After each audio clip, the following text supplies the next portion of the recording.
what is a libertarian? It really depends on who you ask, and many suggestions have been made by supporters and detractors alike, but the only given in this question is that there are far more myths surrounding what makes a libertarian than there are actual things that make a libertarian. The typical explanation is a libertarian is a free market capitalist who triumphs liberty over security. After all, if you want a command economy where food and shelter are provided for you free of charge, where security is gained at the expense of liberty, there's already a place for that. It's called prison. On the other side of the fence, some say it is a person who is socially liberal and fiscally conservative. Liberals say they are conservatives with weed. Conservatives say they are liberals with guns. Communists say they are fascists. Fascists say they are communists. Maybe after all, the biggest indicator that you are a libertarian is how quickly people are to put false and polarising labels on your ideas. Truthfully, while there have been many good attempts, I don't believe it's possible to give a single definition of what makes a libertarian. Rather, it should be considered an umbrella term of ideas that share common foundations and goals, but differ almost only in application.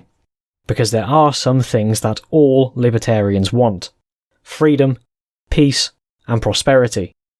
These three principles are embodied as goals in the subline of the legendary libertarian Lew Rockwell's blog: anti-state, anti-war, pro-market. What bigger destroyer of freedom exists than the state? What inhibitor of peace than war? And what enabler of poverty than the suppression of free exchange?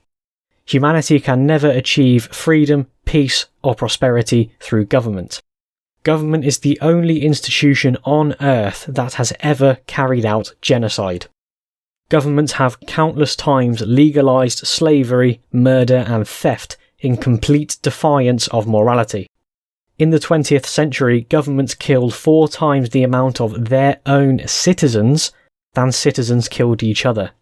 That has to beg the question of how powerful governments can ever be considered a force that exists to protect you when they are far more statistically likely to kill you than anyone else.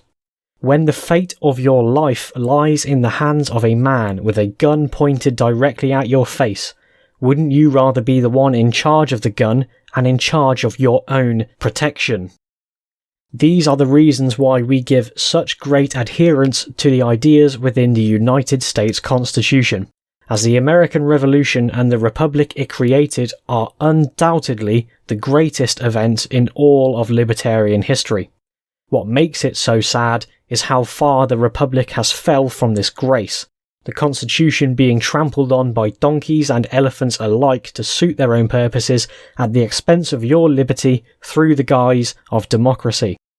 If the founders were alive today, they would have started shooting a long time ago, as America was created to be a state of limited government, non-interventionist foreign policy, and a bastion of free trade. Now the branches of government don't debate whether or not to tax and spend, only how much. They don't debate whether or not to go to war, only if they should just bomb countries or totally invade them. And they give no consideration at all towards infringing on your privacy, your person, and your property. The rattlesnake in the famous Gadsden flag is you, an individual, and the unseen foot being warned away from treading is that of the state, the institution of force and violence, ever seeking out new ways to subdue the individual in a never-ending march towards total domination and corruption. The libertarian is the man who doesn't salute, who refuses to give an inch to tyrants and their cronies, while all around him other individuals are hypnotised by the delusions of collectivism. To understand libertarianism more broadly, you have to understand where it comes from. In the long line of influences that form the modern pillars of libertarianism, we begin with Aristotle in ancient Greece 2,300 years ago. All of the great philosophers of this time said some very wacky things that modern people would reject, like defence of slavery and such. But where Aristotle broke so much ground were his considerations on the rights of a human, and most importantly, why do we have them? Modern conceptions of rights have fallen a very long way from this, as human rights stopped being thought of as innate to humans by their nature alone, but being some granted privilege from an authority on a piece of paper, which give rights with one hand, but impose forced moral obligations with the other. Like the United Nations, who apparently graciously bestow rights upon us which we wouldn't otherwise have, so we have to bind ourselves in order to be free, like some Orwellian newspeak. Institutions cannot grant you rights. Your rights exist within you, and any external force can only try to take them away at worst, or leave them alone at best. The question of why we have rights is more important than what right we actually have. And unless rights are ordained by human existence itself, they are not inalienable rights, but are alienable privileges. Your human rights can never be given or taken away. They can only be allowed to flourish or be suppressed. Libertarians have never stopped considering this origin question, as it flowed from Aristotle through to the revered theologian Thomas Aquinas, who made the non-secular argument that it is the unique human potential for the powers of reason which grants rights, to then John Locke, who argued that human reason naturally grants 3 pillars of rights: life, liberty, and property. Humans cannot have reason without their life. The human mind and body must be free for reason to be truly experienced, and reason allows humans alone to create, understand, and defend property. In my opinion, a good libertarian is one who is so deeply passionate about natural rights that it stirs their soul just thinking about it. If you've watched my videos before, you might be sick to death of hearing me talk about rights, especially if you came here for my talks about economics. But even just writing those 2 sentences explaining the origin and justification of rights made the hairs on my arm stand up and gave me butterflies. I just love it. It's such an amazing and purely rational explanation of what it is that makes us human. But like I said, there is no clear libertarian consensus on even this, because libertarian is too broad of a term to narrow down even the question of human rights. Ayn Rand is considered by just about everyone who has ever heard of her to be a libertarian, but because she rejected the inalienable natural rights argument in this framework, she explicitly said herself that she is not a libertarian. But even this needs historical context. At the time she said this, libertarianism as we know it today was only just getting started. The truth is, libertarians should be called liberals, as our framework comes from classical liberal Enlightenment thinkers such as John Locke, but in America, since the time after the Second World War, the term liberal came to mean someone who is ostensibly pro-government as a means to altruistic ends, quite possibly the total antithesis of what liberal originally meant.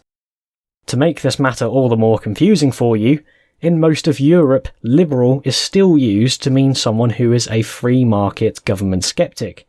But despite the change in the name, the history of libertarianism is liberalism, as the term libertarian was originally used to describe anti-government socialists, but at the time of the 1950s, the name hadn't been used for decades, and a new name was needed for classical liberals, who in turn had their own name stolen by the new liberals.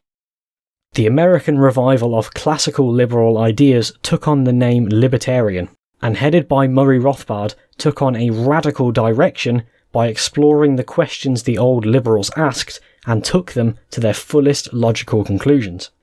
So now we come back to Ayn Rand. She wanted nearly all of the same things that these new libertarians wanted, but didn't use the classical liberal rationale to be her reasons why. And as such, she did not call herself a libertarian. But here we are 50 years later, and the name has become much more broad, to the point where it's hard to argue that her own philosophy of objectivism doesn't fall under the now umbrella term of libertarian. And I think the best way to answer the question, what is a libertarian, is to say it is someone who falls safely within the right libertarian quadrant of the political compass. Everyone in this quadrant will have the previous common grounds I mentioned before: freedom, peace, prosperity; anti-state, anti-war, pro-market; life, liberty, property. They all mean the same thing at the end of the day. The only glaring differences you'll see among people in the quadrant is how far these grounds should be taken, how they are best achieved, and how they are best protected.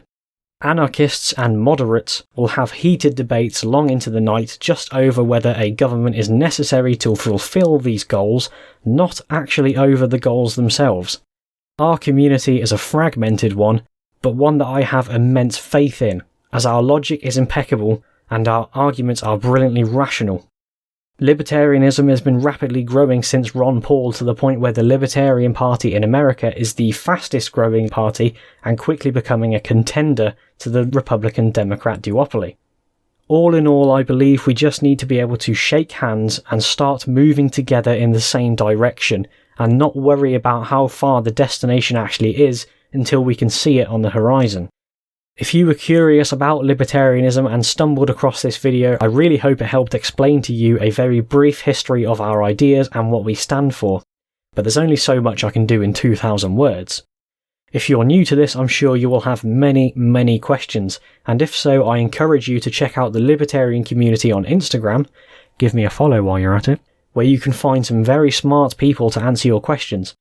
Watch some more of my videos to see if a question of yours is addressed, and when you're ready for more in-depth and nuanced discussion, go ahead and join my Discord server where you can talk with myself and some very well-read people to have friendly debates with. Take it easy.